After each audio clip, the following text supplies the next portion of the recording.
While I think astrology does not dictate compatibility, it can potentially indicate to us how stressful a relationship is going to be. And so in today's video, I'm going to cover the 5 different points to look at in your chart and your partner's chart to understand what kind of relationship you are destined to have together.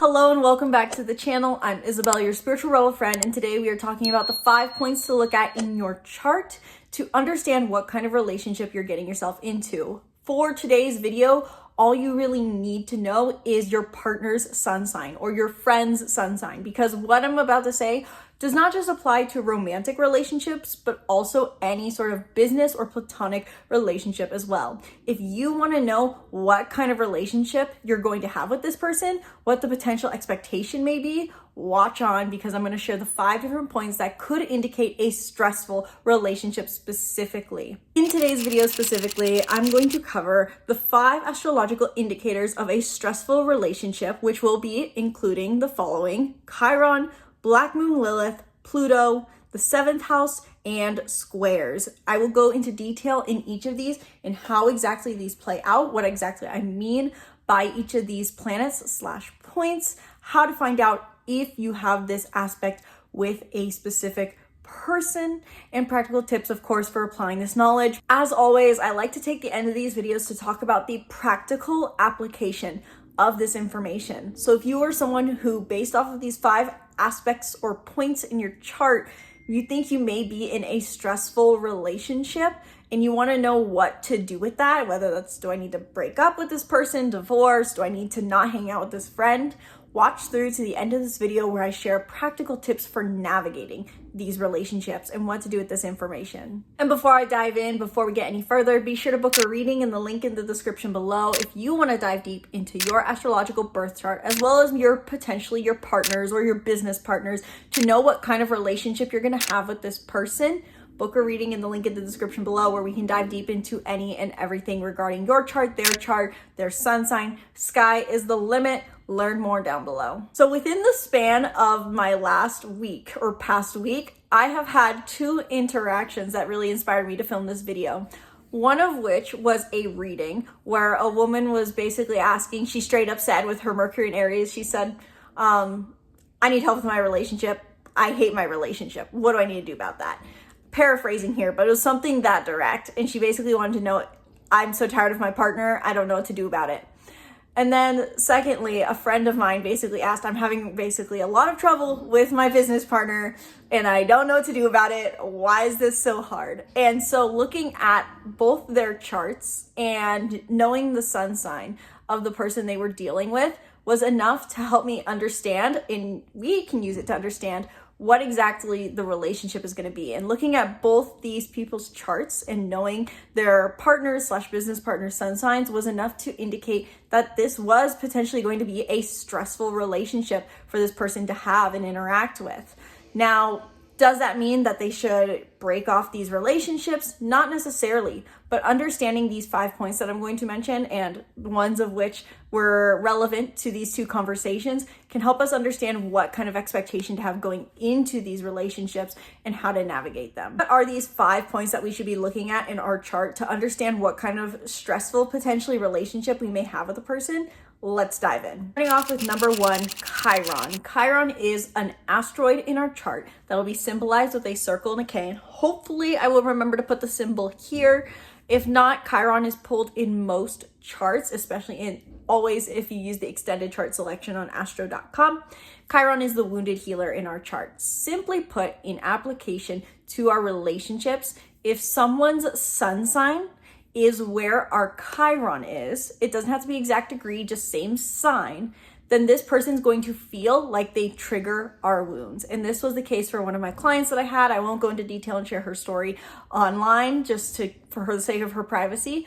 But if you meet someone whose sun sign is your Chiron, it's likely that this person is going to deeply, either consciously or unconsciously, trigger wounds you have around that archetype. For example, to put it into perspective for me, I have a Chiron in Capricorn.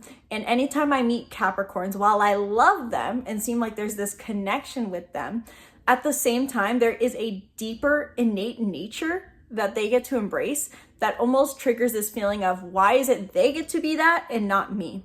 So if you meet someone whose sun sign is your Chiron, it's likely that this person's going to feel, simply put, very triggering to your wounds.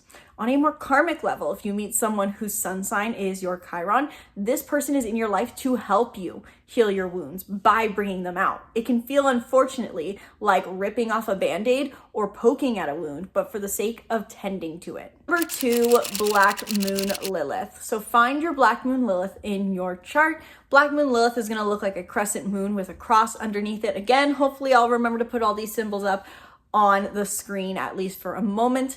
You may have to use the extended chart selection once again on astro.com to find your Black Moon Lilith. I do know that Cafe Astrology, I believe, naturally pulls your Black Moon Lilith without having to add it to their chart system or to the chart interpretation. Regardless, Black Moon Lilith in our chart represents a part of us we feel shame around and may fear rejection for embracing. It is qualities that we were from a young age taught to not embrace. When we embraced them, we had a moment of rejection or abandonment regarding those themes. And so when someone has these traits strongly, again, similar to Chiron, it triggers us and it can feel like a stressful relationship. In a less relevant, but could be potentially still example, my Black Moon Lilith is in Gemini, and my last relationship, his moon was in Gemini. And so his natural emotional nature was very triggering to the idea of what I wanted to be. So it felt like that container, so to say, was taken up. And so it took me away from my power. In example, for my friend, his Black Moon Lilith was in Aries and he's dealing with an Aries. And so it brings up oftentimes, as he related to, this idea that this person triggers feelings of rejection, specifically around the themes of Aries in this case. So understanding the sign that your Black Moon Lilith is in and what exactly it is you're afraid of embracing out of fear of rejection is more helpful in understanding what exactly a stressful relationship will be in this interpretation. But simply put, if someone's sun sign is your Black Moon Lilith, this is going to naturally feel like an annoyance. It's going to feel like this person is what I want to be, but I'm afraid of being, or I just want to hit this person kind of because they're doing things that are going to get them rejected. These are qualities that immediately are like warning flashes in your mind. And so when this person embraces this, it's going to feel very uncomfortable. Number 3, Pluto. You can see we're going through the normal list also of things that definitely play a role when we're talking about wealth blockages in astrology. Overall, all these planets are considered, in a sense, detrimental in the chart, but really it's all for the sake of healing and understanding our wounds. Pluto is going to be symbolized with one of 2 symbols. Hopefully I'll remember to put them both over the screen. Usually I see Pluto as a P, but I have seen it shown as a different symbol before in our chart. Regardless, Pluto represents destruction and rebirth. Specifically in more of a mundane, realistic approach, Pluto represents our generational wounds and traumas. Oftentimes our Pluto tells us how we perceived our parents or what we perceive the faults of our parents to be. For example, the millennial generation with a Pluto and Scorpio feels like they all had parents who were very volatile and emotionally uncontrollable, who now seek stability, on the other hand, because they felt like there's this volatility in childhood. Just for one example. Point being, if someone's sun sign is your Pluto, this is a very important connection first and foremost, but it's also going to feel like it triggers feelings from childhood. In example, for my friend whose Black Moon Lilith was the same as their business partner's sun sign, vice versa, his sun sign was my friend's Pluto. And what I told him was basically this idea that when our sun sign is someone's Pluto, it makes it so that what we naturally embrace is going to take them back to childhood and trigger feelings of childhood wounds, childhood traumas, childhood rejection. In a more spiritual approach, this person is in your life to help you be aware of the wounds you had in childhood so you can transform them. Because Pluto is, while it is our generational wounds, generational traumas, parental wounds, it is still the planet of death and rebirth. And an accentuation on the rebirth side, because these are qualities we are destined and meant to transform. So it's a very important connection to note if you meet someone whose sun sign is your Pluto, because there is going to be a quality about them that is stressful and triggering, specifically maybe triggering things that felt present in your childhood, but this is meant to help you heal. Number 4, the 7th house. Now, this isn't quite the same as I've been taking for the rest of my interpretations. This isn't the same approach. This is a slightly different topic here, but still what I notice is oftentimes prevalent and present when we interact in a stressful relationship. When we have a stressful relationship, this is a common dynamic I see. So with the 7th house is the house in our chart that represents our one-on-one connections. It tells us what we expect of one-on-one connections, whether that is friendship, business partnership, or romantic, such as marriage. It tells us what we believe the agreement should be in a one-on-one interaction. Now, there are 12 different signs that your 7th house could start in. This is known as your 7th house cusp or your descendant, your DC line. But to go through all 12 signs would be a lot.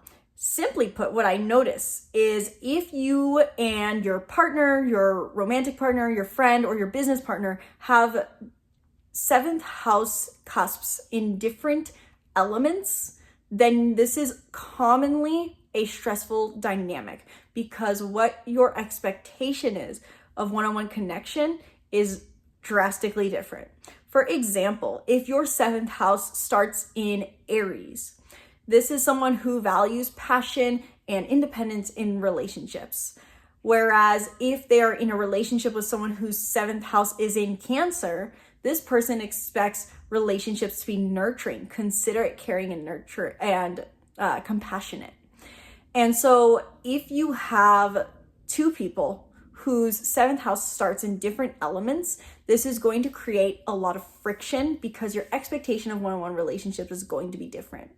In the case of romantic partnerships, this can be, so to say, soothed if there is a common element between the 5th, 7th, and 8th house combined. So to say, across charts, for example, if someone's 5th house started in Leo and then another person's 8th house cusp started in Sagittarius, this can help soothe the energy. But overall, in relationships, friendships, partnerships, if there is a different element for each 7th house cusp, this commonly creates a feeling of stress in relationships because expectations of relationships are extremely different. The point being here, as far as working through this, is understanding each other's differences, simply put. And finally, squares. Squares is one of the most simple, in a sense, or common synastry aspects you will see people talk about when we're talking about stressful relationships. If a relationship is going to be stressful, or if there's an interpretation that your relationship with someone is going to be stressful, it's probably because there's a square present. Now, what is exactly a square? A square is an aspect you can have in your own natal chart or in relevance to any transit or to another person's chart aspects that indicates that they are 90 degrees apart. They basically, how I symbolically explain this is the idea that they form a 90-degree angle. It's almost like you have two people standing on two sides of a wall, a corner, and because they're persistent to stay on their side, they can't see eye to eye. So the energetics of a square is learning to meet in the middle. To know if someone has a square to you in your chart, mainly even just talking about sun signs, is if there are, I believe, 2 signs in between your sign and theirs. For example, if you're an Aries, like me, a Capricorn and a Cancer are going to be potentially, as sun signs, very triggering for me in some ways, or cause more conflict because of how many signs apart they are from me. They form a square to my sun sign. And if you're talking synastry charts specifically, you can look at the exact degree, and if you guys have the same degree of sign. For example, if I had a sun in 9 degrees Aries and they had a sun in 9 degrees Cancer, that's going to be very triggering for me. It's going to activate this energy more, and it's going to say you guys definitely have a hard time seeing eye to eye. So simply put, if your sun sign and someone else's sun sign form a square to each other, there is going to be a bit of feeling of we're just too different to see eye to eye, arguably more so than an opposition. And I'm not even going to touch on oppositions in this video because I think this is actually not one of the more stressful relationship dynamics. But if you have a square, you have to learn, basically your key lesson here is learn to meet people in the middle. So now with all that data in mind about potential aspects or points in your chart to look at to see if a relationship dynamic is going to be stressful or successful based off of whether it's romantic, platonic, or business, what do you do with this information? Hopefully I touched enough on what exactly the symbolism is behind each of these aspects to give you guys a bit of a starting point on how to work through this energy. But overall, taking all these into account, the idea is whatever sun sign someone has, while the sun sign doesn't play a major role, I would say, in your chart, your sun sign acts like your phone number. It's how the universe and people find you. And so the sun sign really comes into account when we're talking about destined connections. I personally believe that every connection that is any bit of relevance or importance is very destined, very karmic. And so taking the sun sign into account can tell us why someone's in our life. Looking at what planets or houses we have for certain signs tells us what that meaning is. So taking this list into account of Chiron, Black Moon Lilith, the 7th house, Pluto, and squares, this is, if you have one of these aspects with someone, ask yourself, what is it I need to work through in this energy? If it's Chiron, what do I need to heal? If it's Black Moon Lilith, what power do I need to overcome the fear of rejection around? If it's Pluto, what do I need to heal from childhood, transform from childhood? If it's the 7th house, how can I understand and accept that we're different people with different expectations? If it's a square, how can I meet this person in the middle? Understanding the dynamic, understanding the point in the chart helps you understand how you can best work through this conflict.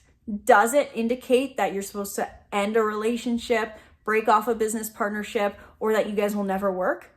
Not necessarily. I personally believe that the number one dictator of success in relationships of all kinds is equal desire from both parties. So if you're experiencing conflict based off of one of these aspects with a partner or a business partner, a relationship, but you guys both want to work through it, learn to understand your differences and what it is you trigger, so to say, in one another.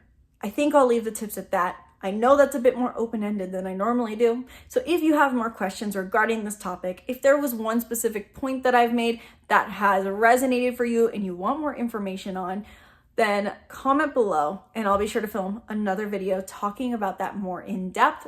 Or you can always book a reading in the link in the description below where we can dive deep into your personal birth chart as well as your partner's to help you understand how you guys can mediate conflict and thrive, whether that is in a business partnership, romantic, or platonic. So learn more down in the link in the description below, and be sure to subscribe to the YouTube channel and stay tuned for more videos breaking down the stars and more. Let me know what you guys want to hear about next on the channel. Thank you guys so much for watching. Once again, my name is Isabelle. From my heart to yours. Namaste.